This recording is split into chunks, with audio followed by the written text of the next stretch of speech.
Hey guys, this is Purna. Welcome back to our channel. Today we are going to learn about arrow functions in the ES6. This is the continuation of our ES6 training session, which is prerequisite for learning reactjs. So far we have covered variables, classes, inheritance, and today we'll be discussing on arrow functions. Arrow function is a feature introduced in ES6 version of JavaScript, and this is a new way of writing functions in JavaScript in a shorter forms.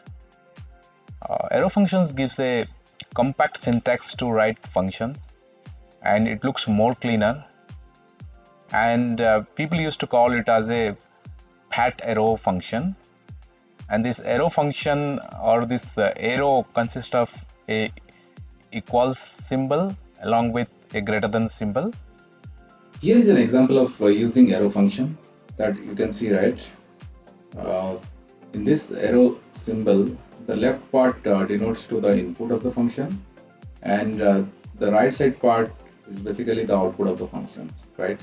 So here is one shorter version of arrow functions here, like this is the input part, and here is the arrow symbol, and right side is the output part. The same thing can be written in this way. Let's come to the VS Code and we'll explore a few more examples. So here is a requirement for finding the square of a given number, and how can we get a square of a number that multiply the given number by itself? Okay, so this is one example of a normal function like const square equal to function. This is one argument of this function a, and it's returning a multiplying by itself, a into a, right? So if you are passing 5, then you will get the output of 5 into 525. So how can we convert that to particular functions to arrow function, right? So basically we just need to remove this function keyword, and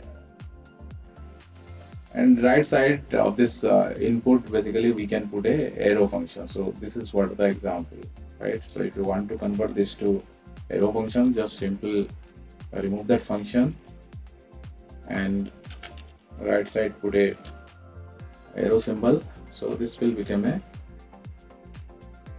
arrow function now.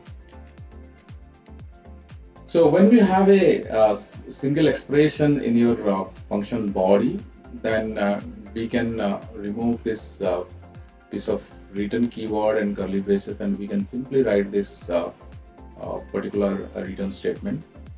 So here you can see an example, right? What we have done there, like we just remove this piece of return statement and the curly braces, and this one. So it's become a different version of arrow functions, which eliminates that curly braces and a return statement. Okay. Then if you have a single argument, we can still remove this parenthesis. So let's say if you remove this parenthesis, then it will be again more shorter, right? But if we have single argument for the function, then we can remove the parenthesis also, that we can see, right? And the one thing we need to remember, like whenever you have multiple argument or there is no argument, and in that case we cannot remove the parenthesis from the input part of this arrow function. So let me execute this statement. The square function is just a normal function. The square2 function introducing arrow function. The square3 function, here we have removed this return statement and curly braces. And the square function 4 functions, we remove the parenthesis from the argument list. So if you see how it looks like, this particular function can be converted with a one-liner and without parenthesis and curly braces or return statement. Okay, let me run this JS file. and we'll see. So here we can see, right, the output of all these functions, square, square 2, square 3, square 4, all are 25. So this is working as expected. So here is one more example of using arrow function, and here is a integer array consists of 2, 4, 6.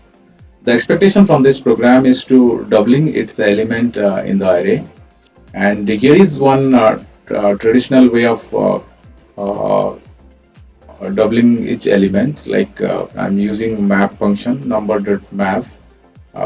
Inside that function, there is a number as a argument, particular element that represent, and I'm returning a number into 2. Basically, I'm doubling it. So how we can write the arrow function here? Like we just need to remove this function keyword, and after this input parameters, I can use this array. So it's become a arrow function now. Okay. So here is also another shorter version of arrow function, because we can see here is one expression it's returning, right? So we don't even need to write this return and curly braces. So we can simply return that things. So let me execute this function and see what is coming up.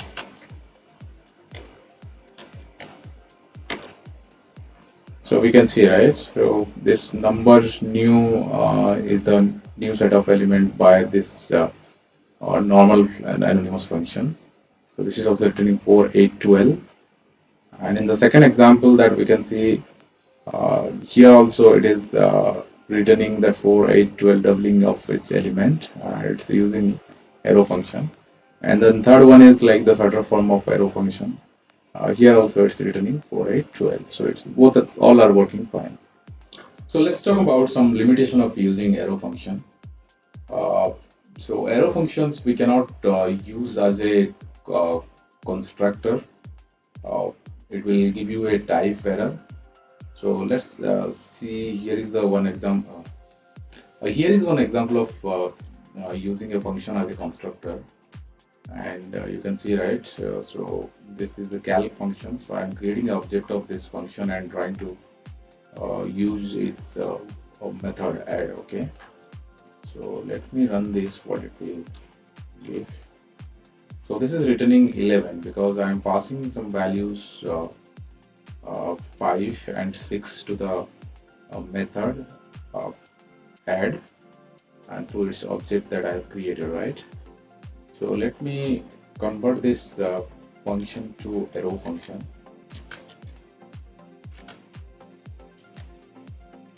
If I will run here, so here you can see a type error. So calc is not a constructor. Okay. So it means if you are going to use a arrow function for a constructor purpose, then it is not possible, right? Okay. So there are a few more limitations that we cannot use arrow function. So here is one example, right?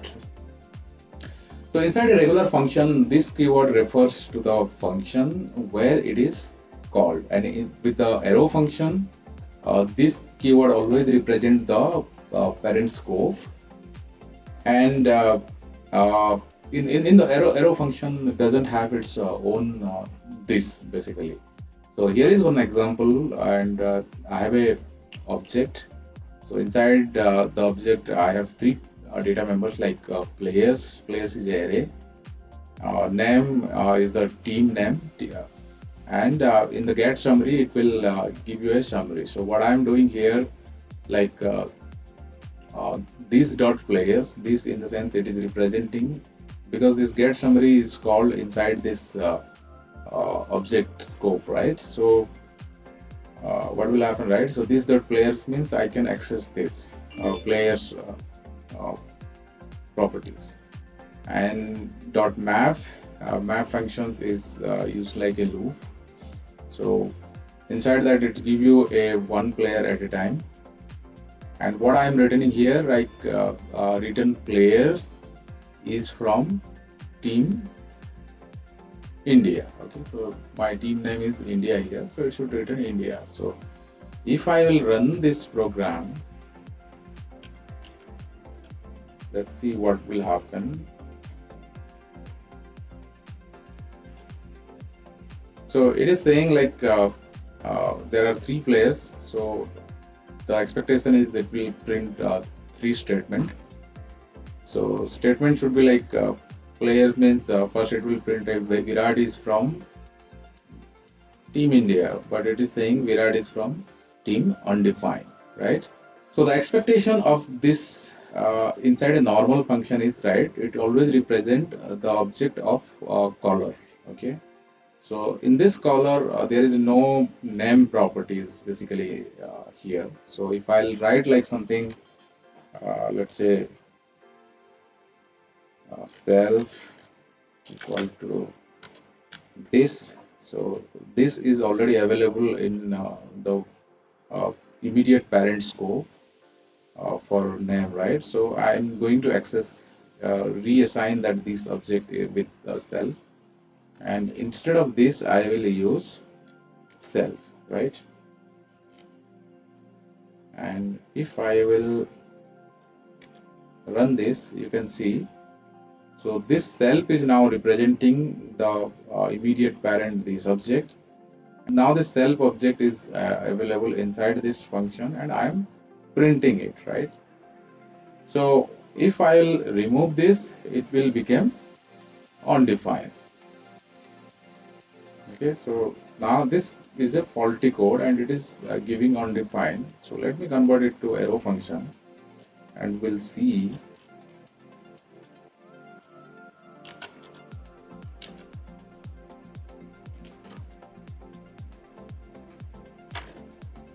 So now we can see it is returning the team name, right? So earlier it was undefined. So what we learn here, right? The arrow function doesn't have this. That is the reason it was it always take the parent scope. So parent in the sense like whatever the parents have this object, so that object it will be available here.